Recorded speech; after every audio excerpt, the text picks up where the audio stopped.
Mesdames, Messieurs, bonjour, merci de venir à ce point presse sur une initiative municipale concernant le décrochage scolaire au moment où beaucoup de médias, beaucoup d'institutions se font l'écho de ce décrochage. Encore la Gazette, je cite un article du 1er mars sur les difficultés de plus en plus aiguës d'un certain nombre de familles qui constatent des décrochages scolaires qui touchent de plus en plus de jeunes, notamment de 4e, de 3e et de seconde.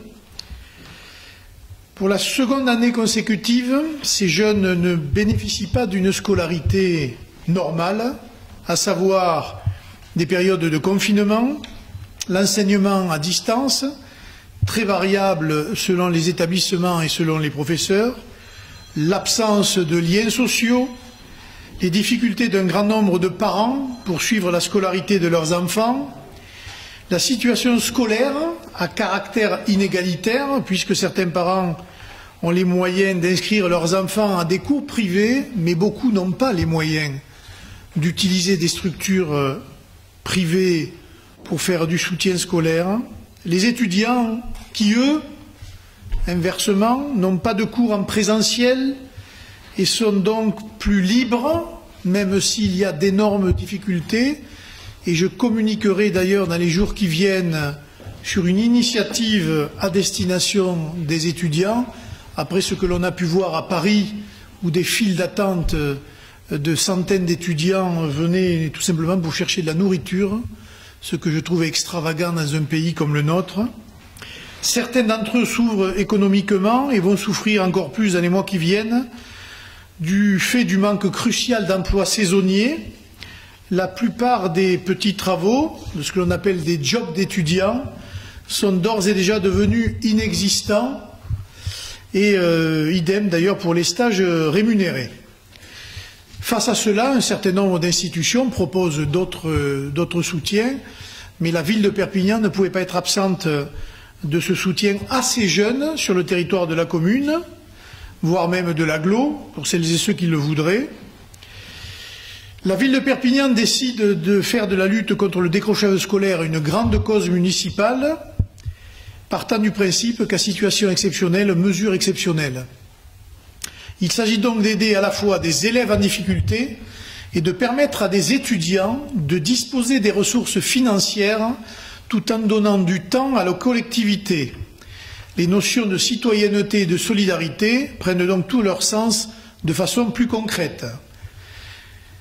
La ville va donc lancer un appel, va donc lancer une bourse à destination des étudiants pour venir faire du soutien scolaire dans des matières fondamentales au bénéfice de nos jeunes des structures plus petites. La ville lance également un appel à tous les enseignants en retraite ou aux enseignants en activité qui, sur la base du volontariat, pourraient s'insérer de façon bénévole dans ce dispositif, et ceci afin de permettre au plus grand nombre de jeunes d'en bénéficier.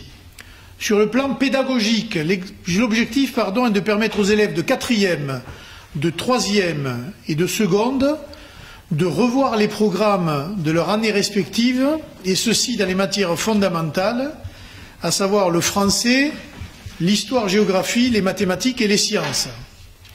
Le dispositif repose évidemment sur le principe de la gratuité totale. Les modalités pratiques sont les suivantes. Les services civiques seront recrutés pour une durée de 8 mois. La mairie prend en charge une part de ces services civiques et donc de cette part de salaire, soit un coût pour la ville de 52 000 €. Dès mercredi matin, une adresse mail, une ligne téléphonique seront dédiées aux inscriptions pour les familles. Des jurys de recrutement seront mis en place pour les services civiques, mais aussi pour les bénévoles. Un système de tutorat des services civiques sera obligatoirement mis en place. Les cours seront dispensés par petits groupes dans le strict respect des consignes sanitaires. dans les lieux municipaux, maisons de quartier, médiathèques. Un mini-pack soutien scolaire sera mis à disposition des élèves. Des t-shirts volontaires au soutien scolaire seront commandés. Un plan de communication est mis en place. Il entrera en vigueur dans les jours qui viennent. Pour la présentation de ce dispositif, il a été demandé à Madame Nadia Baklouche, actuelle responsable du dispositif de réussite éducative, de coordonner cette opération dont le succès repose sur la souplesse et la réactivité de nos services. Il s'agit déjà fort sollicité par l'adaptation des mesures Covid, l'air de rien, au déroulement de la scolarité dans beaucoup d'écoles, laissez-moi vous le dire.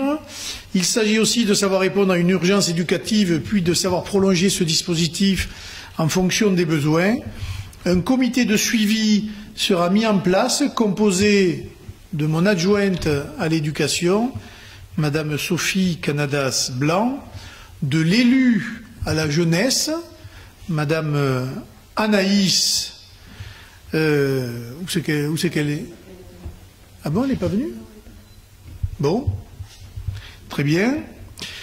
De l'élu aux maisons de quartier, qui est là? Non plus. C'est Daniel Pujol. Que je ne me trompe pas, de Madame Nadia Baklouche a dit, du directeur général adjoint des services, Monsieur Jean-Philippe Loubet, qui est ici, du directeur de l'action éducative, Monsieur Allienne, qui est ici aussi, et de la directrice de la cohésion citoyenne, Laure Henry, autour de mon directeur de cabinet, et en lien direct avec les personnels à la fois enseignants, mais aussi tous les acteurs qui pourraient intervenir dans cette mobilisation autour du soutien scolaire. Nous espérons que nous serons évidemment suivis par d'autres structures, partenaires, ça peut être les autres collectivités. Nous comptons nous-mêmes sur nos propres structures présentes dans les quartiers. C'est vrai pour les maisons de quartier, pour les centres sociaux, pour les EAJ. C'est dommage, mais vous pourrez en discuter avec Anaïs Sabatini qui aurait pu vous donner des éléments. Bref, tous les lieux publics, municipaux, qui seront mis à disposition de ces soutiens scolaires.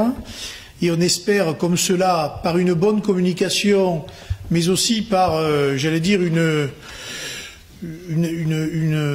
interpellation plus active des familles, parce que c'est elles qui détiennent aussi la clé du succès de cette opération, pour ne pas hésiter à confier leurs enfants à cette structure, à cette action, pour permettre tout simplement de tenter de rattraper le retard et en tout cas de tenter de conforter un certain nombre de jeunes en difficulté et de rassurer un certain nombre de familles qui aujourd'hui, face à la situation, se demandent vraiment quel va être l'avenir de leurs enfants dans une scolarité chaotique. C'est valable pour les petits.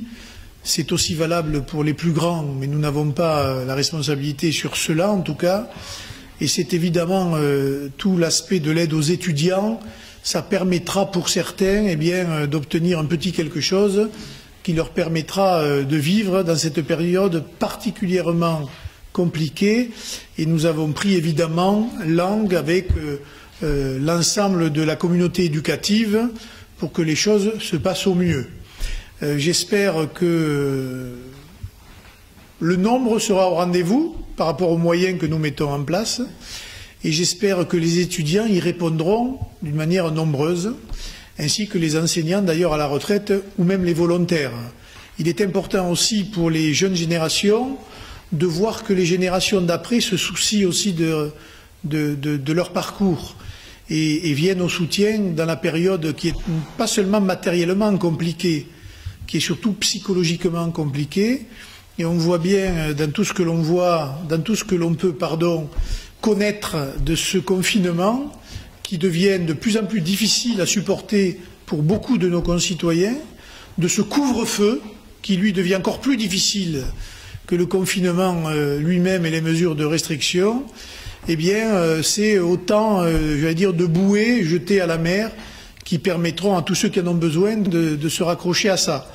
Donc nous lançons cet appel par l'intermédiaire des médias, évidemment, de nos réseaux sociaux, de nos partenaires, de nos services, et on espère vous tenir au courant de l'avancée de cette opération, parce que c'est très important pour l'équilibre de notre société et la réussite de nos jeunes à Perpignan, comme je l'espère dans toutes les autres villes et villages de notre département, de notre région et de notre pays. Voilà.